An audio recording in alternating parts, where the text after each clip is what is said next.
Magandang araw po sa ating lahat. Magandang gabi. Ayun. Magpapagas po tayo kasi ngayong araw na ito ay pang-apat na araw na ito mula nung tumaas. Ngayon, parang dumubli na talaga yung ano natin, yung gasolina natin sa ngayon. Kaya habang mababa pa ang presyo, punta na tayo dito sa ating soaking gasolinahan. Ayan. Kung ano man ang inyong gasolinang suki, yun ang puntahan nyo para medyo tipid. Ayun. Kung saan mas mura, doon tayo. Diba? Yung suking yan ako yung Shell dati. Ayan. Tsaka Petron. Kaya nga lang ngayon, medyo may mura-mura dito sa unahan na ano, na company. Dito tayo nagpagas. Ayan. Punta na natin at pumunta tayo ng GT Gasoline Station. Ayan. GT Gasoline Station. Ayan.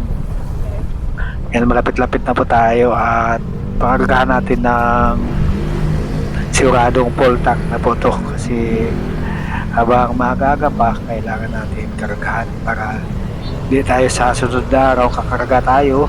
Medyo mataas na po yun.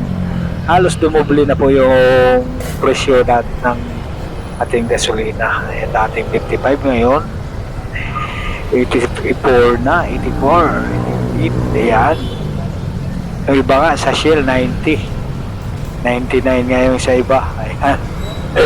Kaya pakaragahan muna tayo na full tank natin to mga bose para medyo tipid talaga.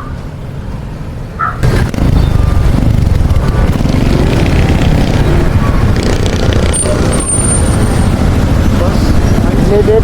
Ano? Contact mo doon.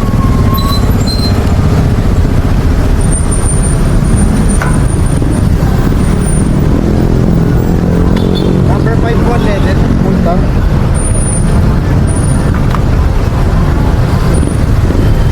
Ito nila sumubras 500. Sumubras 500. Wala na tayo din.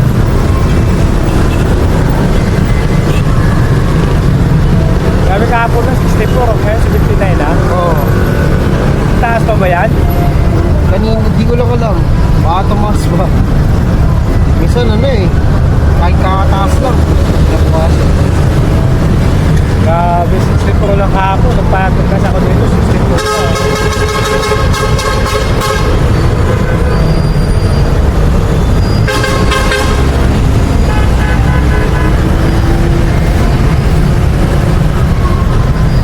Ay, dito na ako.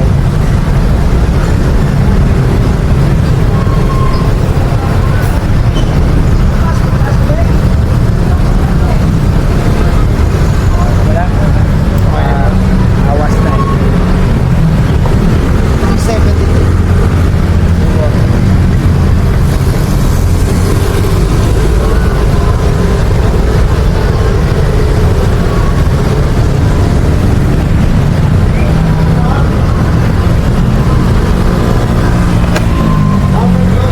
Sabi kanina, tataas siya naman daw.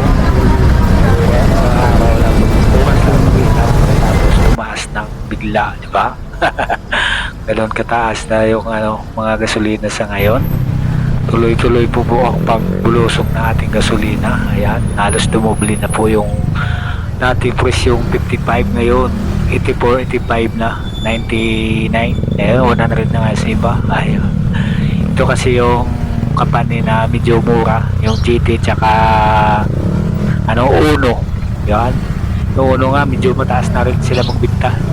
Hindi katulad dito sa ano natin, sa pinakakaragahan na GT. Mas mura talaga dito. Yan, kaya kung kayo ay titipid dyan, dito na po kayo punta sa GT. Ayan, kung kailangan nyo yung gas, dito na po tayo pumunta. Ayan, tuloy tayo sa pag-uwi natin at papultak na po tayo ng ating gasolina. Antay naman tayo ng mga ilang araw tsaka magpakarga. Ayun. So, antay lang tayo mga ilang araw naman tsaka magpakarga. Ayun. Kailangan maaga pa tayo para hindi tayo abutan ng pagdobli ng presyo ng gasolina sa ngayon. Ayan. Antayin pa natin kung aabot ba talaga ng 150. Aabot daw ng 150 yung 3 liter nito eh. Ewan ko lang kung talaga bang totoo. Sa napanood natin sa social media, ganoon daw talagang ibinabalita nila yung aabot ng 150 yung per liter nila. Ayun. Kaya tayo ngayon habang mag-aga, magpa-full tank na tayo mga bossing.